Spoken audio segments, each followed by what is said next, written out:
Please call Quicken Loans today at 800-QUICKEN. Even if you owe more than your home is worth, you may now be able to refinance at today's incredibly low rates. Again, if you've been unable to refinance because you owe more than your home is worth and your rate is above 3.99%, call 800-QUICKEN now and let us help you take advantage of this unique opportunity. Important terms and conditions apply. Call us for cost information. Equal housing lender. License in all 50 states. NMLS number 3030.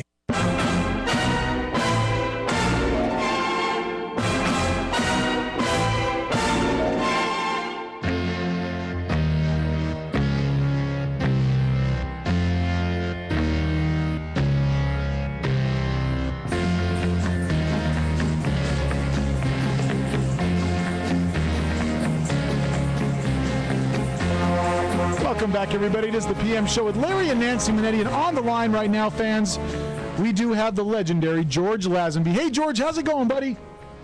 Good, Larry. How are you? Oh, I'm fine. That was Eric. Hey, George, this is really an honor to have you. Well, thank you. And by the way, I think we have a mutual friend, Don D'Alessandro. Oh, yeah. Anyway. How about that? Yeah, I love him. I've known him forever. So there's many things that I'm very impressed with you. One is that you're from Australia, one of my favorite places and my favorite people. Yeah. Yeah, it's not hard to love, is it? No. And you know what? I don't know if the world knows it, but an Australian is a true person. They don't lie, and boy, they're tough suckers. Yeah, we call it being fair dinkum. Yeah, it's so. The guy's not fair dinkum. He's pretty lonely. Hey, listen, let me ask you. I read your bio, and I was very intrigued that you started off really not being an actor. I mean, doing other things, and obviously. I had no idea what I was going to do in this world, to be honest with you. I was just, feeling my way around, and I didn't have an education, so I'm not putting down car salesman. I became a car salesman, then a sales manager, and then a girl ran off to England. Yeah, but you my girlfriend off to England, so I chased her. You evidently had the looks and the charisma because Cubby Broccoli spotted you. Well, that's not true. Oh, it's that's not? Another lie. Okay, hold on. I'm throwing this in the garbage. That's it. Let's go from scratch. Well, George, hi, this is Nancy Manetti. How are you? I'm good, Nancy. How are you? Good. So, did you meet Cubby before or after you started doing commercials? Did I meet Kelly? Cubby Broccoli. Cubby. Oh, Cubby.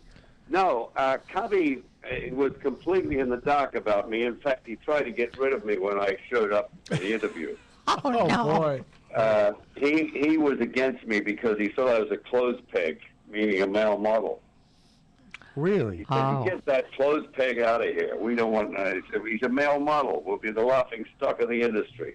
Right in front of my face, he said that. Wow. He did? Yeah, my hair was going up on the back of my neck, and all he said, if he calls me a clothes peg, I think I got the right to smack him. Yeah, that's right. Jeez. Wow. Anyway, Peter Hunt, the director, he insisted on testing me, and he had a pretty good. He had a lot of clout. He'd edited all the other Bond films, and they thought that to keep the mood of the film, they needed someone like Peter. So Peter was in Switzerland when I went for the interview, and before they found out I was a clothes pig, they said, "Come back and meet the director tomorrow." And I told them a bunch of lies that I was an actor in Bulgaria and Yugoslavia and Russia and different places that I never thought they could check on. And the next day when I got there, they found out that I was a male model. But in between times, I'd met Peter, and I came clean with him. I just don't know what made me say it. I said, "Peter, I've never acted in my life before." Wow. And he was stunned. He was just sitting there with a look on his face like, "You what?" He said, "They brought me all the way back from Switzerland to meet you." Oh my. And so he was over there location hunting. And so, and I said, "Well, I've never acted before." And he started laughing, and belly laughing. And he said, "You say you never acted before?" He said, "You fooled two of the most ruthless men I've ever met in my life." He said, "You're an actor. Stick to your story, and I'll make you the next James Bond." Oh my God! What a wow. great That's story. awesome. Yeah. I mean, nobody in the world Peter, would ever Peter know and I that. went over there, and Peter and I went over to Cubby's office, and Cubby said, "Get him out of here. He's a closed case." Wow. That's when Peter insisted on testing me.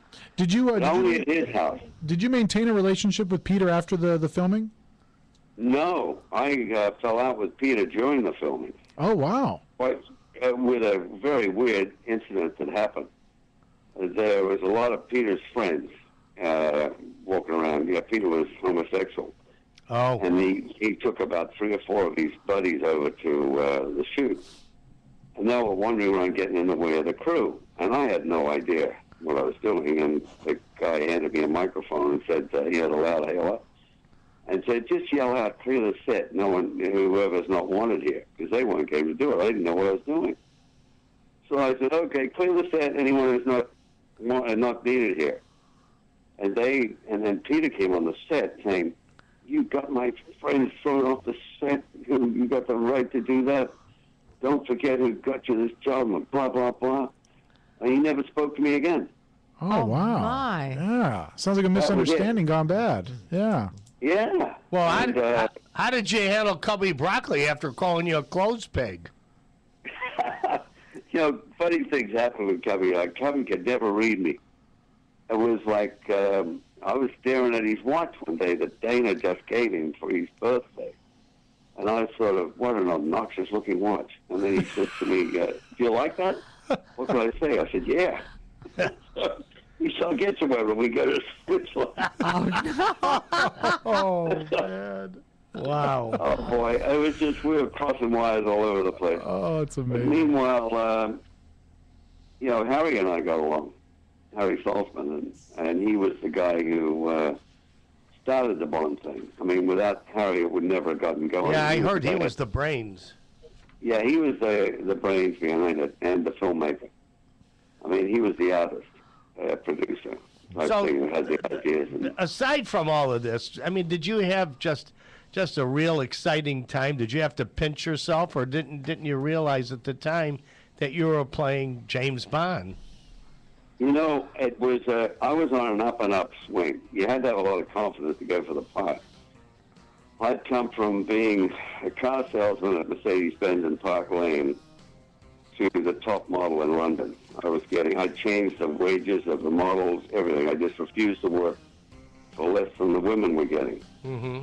So it upped the men's salary. We were getting like £4 an hour, and they were getting $8. I said, "What's all that bullshit about?" I said, "I'm from Australia. Men get paid as much as women, or even more."